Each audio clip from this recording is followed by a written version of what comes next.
नमस्कार दोस्तों, horror high के आज के एपिसोड में मैं आप सभी लोग के लिए जो कहानी लेकर आया हूँ वो कहानी स्टीव की है। तो चलिए इस कहानी को स्टीव की ज़ुबानी सुनते हैं। मेरा नाम स्टीव है।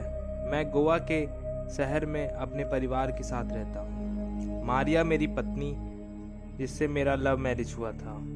मेरे माता पिता इस विवाह के लिए राज़ी नहीं थे, इसलिए मैंने शादी के बाद अलग रहने का फैसला किया। पर कुछ सालों बाद मारिया की समझदारी, घर चलाने के हुनर को देखकर उनकी राय बदल गई और उन्होंने उसे अपने परिवार का हिस्सा बना लिया। आज हम सब एक खुशहाल परिवार की तरह रहते हैं। हालांकि मैं उनके साथ नहीं रह पाता क्योंकि मेरा ऑफिस उनके घर से 2 घंटे के रास्ते पर है, पर हर शनिवार हम उनसे मिलने ज़रूर जाते हैं। मेरे परिवार में मेरा 10 वर्ष का बेटा पीटर, 5 वर्ष की बिटिया सोफिया और 5 महीने का छोटा सा बच्चा ओलिवर है। एक दिन मुझे मेरे पिताजी का फ़ोन आया कि हमारी दादी की तबीयत अचानक बहुत ख़राब हो गई है और उनकी आखिरी इच्छा है कि हम सब उनके अंतिम समय में उनके पास रहें। वह मेरे छोटे बेटे ओलिवर को भी देखना चाहती थी। मेरी दादी शहर से थोड़ा दूर बहुत ही सुंदर बंगले में रहती थी। वह बंगला इसलिए सुंदर नहीं था कि वह बहुत आलीशान बना हुआ था। वह एक छोटा सा बंगला था जिसमें बहुत साधारण सी सुविधाएं उपलब्ध थी। वह बंगला सुंदर इसलिए था क्योंकि वहाँ 3 तरफ एक झील से घिरा हुआ था। वहाँ बहुत सुंदर झील थी जिसे देखकर मन प्रफुल्लित हो उठता था। मेरे पिताजी दादी के साथ नहीं रह पाते थे क्योंकि शहर में उनकी दुकान थी। पिताजी ने बहुत कोशिश की कि दादी उनके पास आकर रहे, पर दादी वह घर छोड़ने को तैयार ही नहीं थी। उनका मन उसी घर में बसा हुआ था। दादी की इच्छा की पूर्ति के लिए हमने यह फैसला लिया कि हम लोग उनके पास जाकर रहेंगे। पिताजी ने दुकान का काम नौकरों पर छोड़ दिया और मैंने भी अपने ऑफिस से 1 महीने की छुट्टी ले ली। जब हम सब वहां पहुंचे तो दादी हमें देखकर बहुत खुश हुई। उन्हें विश्वास नहीं हुआ कि हम सब उनके बुलाने पर आ गए। मेरे बच्चे पहली बार उन्हें मिल रहे थे। उन्होंने तीनों को बहुत प्यार किया और उनके लिए बहुत सारी मिठाइयाँ और चॉकलेट मंगवाई। क्योंकि वह घर हम सब के लिए थोड़ा छोटा था, इसलिए हम सबको किसी न किसी तरह वहाँ पर एडजस्ट करना था। दादी ने सबके लिए इंतजाम कर रखे थे। उन्होंने बच्चों को कड़ी हिदायत दी कि कोई भी बिना माँ बाप के झील घूमने नहीं जाएगा। 2-3 दिन बहुत ही आराम से गुजर गए। बच्चों को भी मज़ा आ रहा था। हालांकि रात को उन्हें वहाँ थोड़ा डर लगता था क्योंकि उन दोनों को बाहर हॉल में सोना पड़ता था। दादी की तबीयत दिन पर दिन खराब होती जा रही थी। हम सब बस यही दुआ कर रहे थे कि वह आराम से इस दुनिया को अलविदा कह सकें और उनकी जो भी ख्वाहिशें हैं उसे हम उनके रहते पूरा कर पाएँ। मेरी बेटी सोफिया जब भी रात को बाथरूम जाने के लिए उठती है तो वह अपनी माँ को आवाज़ देती है। उसे अकेले बाथरूम जाने से डर लगता है। उस रात भी जब वह उठी तो उसे अपनी माँ को आवाज़ दी। हमारा कमरा ऊपर था, इसलिए हमें उसकी आवाज़ें सुनाई नहीं दी। जब सोफिया ने 2-3 बार आवाज़ दी और मारिया ने नहीं सुनी तो उसने एक बार चिल्लाकर उसे पुकारा। तभी उसे दरवाजे में से एक औरत आती नजर दिखाई दी। उसने सफ़ेद रंग का गाउन पहन रखा था और अपने चेहरे को भी सफ़ेद दुपट्टे से रखा था। उसके काले लंबे घने बाल थे। सोफिया को उसका चेहरा ढंग से दिख नहीं रहा था, पर उसे देखकर सोफिया को बहुत अजीब लगा क्योंकि उसे ऐसा एहसास था कि ये उसकी माँ नहीं हो सकती, क्योंकि उसने बहुत अलग तरह के वस्त्र पहन रखे थे। वह औरत दरवाजे के पास खड़ी होकर सुबकियां लेने लगी। सोफिया यह देखकर घबरा गई। वह उठकर उसके पास पहुंची। जैसे ही वह उस औरत के नज़दीक गई, उस औरत ने अपने हाथों से अपने चेहरे पर ढके दुपट्टे को हटा दिया। उसके चेहरे को देखते ही सोफिया घबरा गई। वह फर्श पर गिर गई।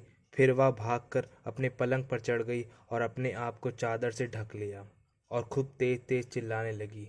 उसके चिल्लाने की आवाज़ से हम सब उठ गए। मैं और मारिया भागते हुए नीचे आए तो देखा कि उसने अपने आप को चादर से ढक रखा था और बुरी तरह से कांप रही थी। हमारे बहुत कहने के बाद उसने चादर हटाई और अपनी माँ से लिपट कर रोने लगी।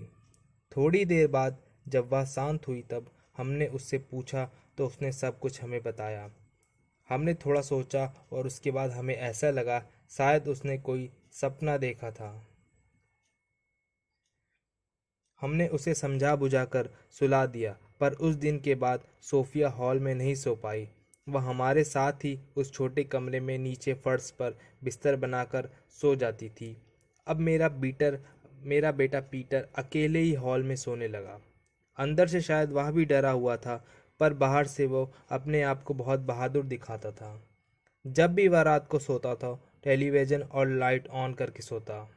एक रात जब वह गहरी नींद में सो रहा था, तो अचानक कुत्तों के भौंकने की आवाज़ से वह उठ गया। वह यह देखकर हैरान हो गया कि लाइट और टेलीविज़न दोनों ही बंद थे। तभी उसे किसी महिला की रोने की आवाज़ें आने लगी। पहले उसे लगा कि शायद दादी माँ की तबीयत ज़्यादा ख़राब हो गई है और वह ही रो रही हैं। तो वह दादी माँ के कमरे में गया, पर वहाँ उसने देखा कि वह आराम से गहरी नींद में सो रही थीं।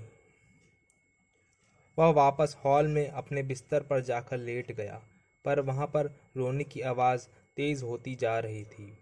ऐसा लग रहा था कि कोई औरत बहुत घंटों से रो रही है और अब उसका गला सूख चुका है।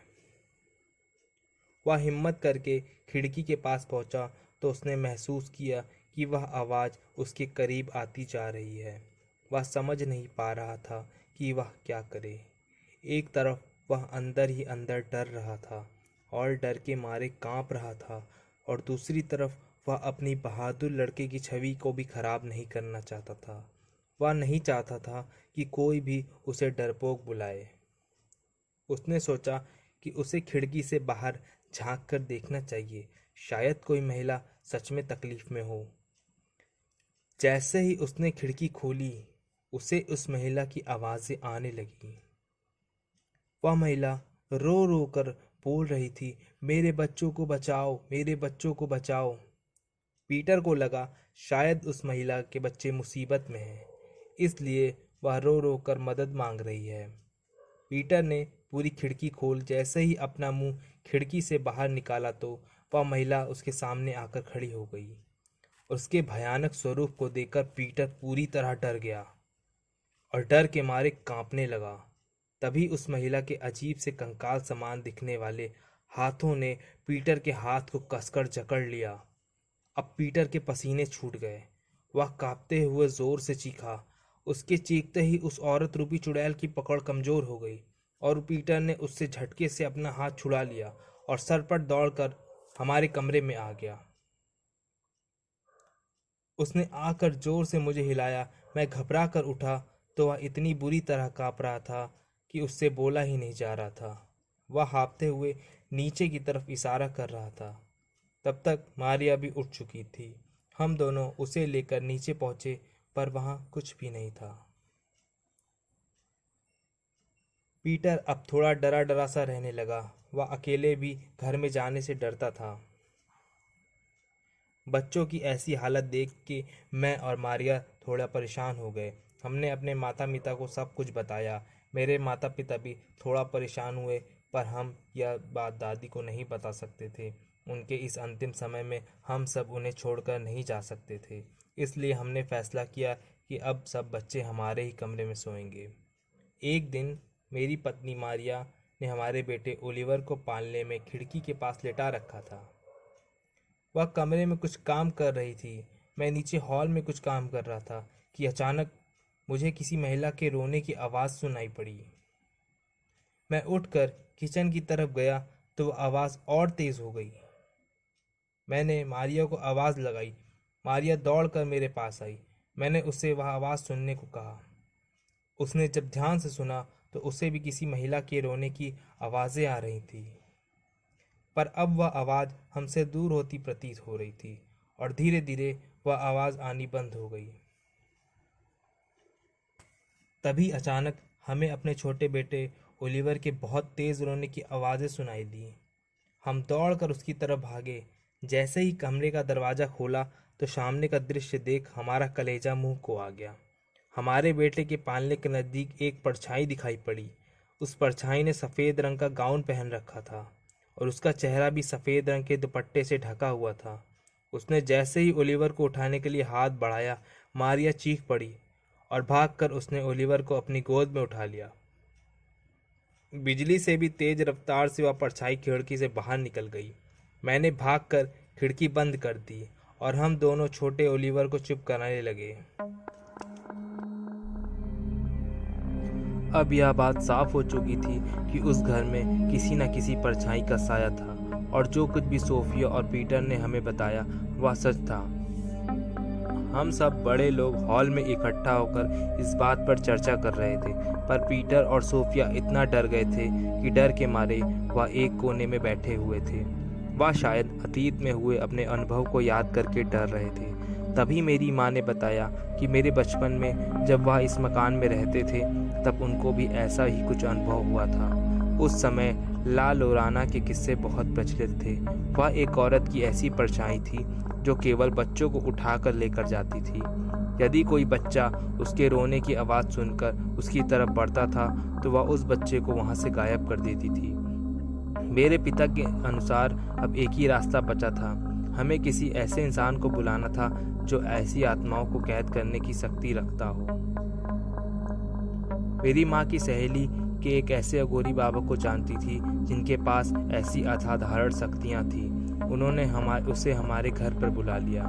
जब वह अघोरी बाबा हमारे घर पर आए तो उन्हें देख हम सब कुछ वक्त के लिए डर गए। उनका हुलिया भी कुछ ऐसा था। उनके गले में धातु की बनी नरमुंड की माला लटक रही थी, हाथ में चिमटा, कान में कुंडल, पूरे शरीर पर राख मल रखी थी। यह अघोरी बाबा पराशक्तियों को अपने वश में करने के लिए बहुत प्रसिद्ध थे। सब कुछ सुनने के बाद उन्होंने वहाँ एक छोटी सी तांत्रिक पूजा करने का उपाय सुझाया। उस पूजा में कुछ असाधारण सामान की आवश्यकता पड़ने वाली थी, जिसे देखकर शायद बच्चे डर जाएं। इसलिए बच्चों को दादी के कमरे में बैठा दिया गया। कुछ समय में उन्होंने अपना सारा सामान लगा दिया और तंत्र मंत्र विद्या प्रारंभ कर दी। लगभग 1 घंटे के तंत्र मंत्र के बाद वहां पर एक अजीब सी शक्ति का एहसास होने लगा। हम सब डर कर एक दूसरे का हाथ पकड़कर बैठे रहे। तभी हमने देखा कि वह बाबा किसी अनदेखी शक्ति से बात कर रहे हैं। उन्होंने उस शक्ति को कई बार अपने पास बुलाने की कोशिश करी, पर वह नहीं आई। तब उन्होंने एक बहुत ही शक्तिशाली मंत्र का उपयोग किया। तभी बिजली से भी तेज रफ्तार से एक परछाई उनके सामने आकर खड़ी हो गई। वह परछाई जोर जोर से चीख रही थी। हम सब उसे देख डर कर कांपने लगे। उस बाबा ने उस परछाई को एक बोतल में आने को कहा, पर जब वह परछाई नहीं मानी तो उन्होंने एक मंत्र का उच्चारण किया, जिससे वह परछाई तड़पने लगी और घर में इधर उधर दौड़ने लगी। हम सब ने अपने आप को एक चादर के नीचे छुपा लिया था। फिर उस बाबा ने अपने मंत्रों का उच्चारण और जोर से करना प्रारंभ कर दिया। कुछ समय बाद वह परछाई उस बोतल में कैद हो गई। उसकी बोतल में कैद होते ही मानो एक सन्नाटा सा छा गया। ऐसा लगा कि बहुत तेज तूफान आया हो और अब सब थम गया हो। अघोरी बाबा ने हमें बताया कि अब सब कुछ सही हो गया है। अब वह परछाई हमें कभी परेशान नहीं करेगी। कुछ दिनों बाद दादी भी इस दुनिया से चली गई। अब सब हम लोग भी अपने घर वापस जाने का समय आ गया था। हम वापस अपने घर पहुंच गए। कुछ दिनों तक पीटर और सोफिया डरे सहमे से रहते थे। वह उस घर में हुए अपने अनुभव को भुला नहीं पा रहे थे, पर जैसे कहते हैं ना, वक्त सब कुछ भुला देता है और सारे जख्म भर देता है। ऐसे ही धीरे धीरे वक्त के साथ सब कुछ भूल गए और सब कुछ पहले की तरह ही सही हो गया। तो दोस्तों, आज की कहानी आप लोगों को कैसी लगी मुझे कमेंट करके ज़रूर बताएं और चैनल को सब्सक्राइब करें, वीडियो को शेयर करें। आप लोग चैनल सब्सक्राइब नहीं करते हैं तो प्लीज़ डू सब्सक्राइब। शुभ रात्रि।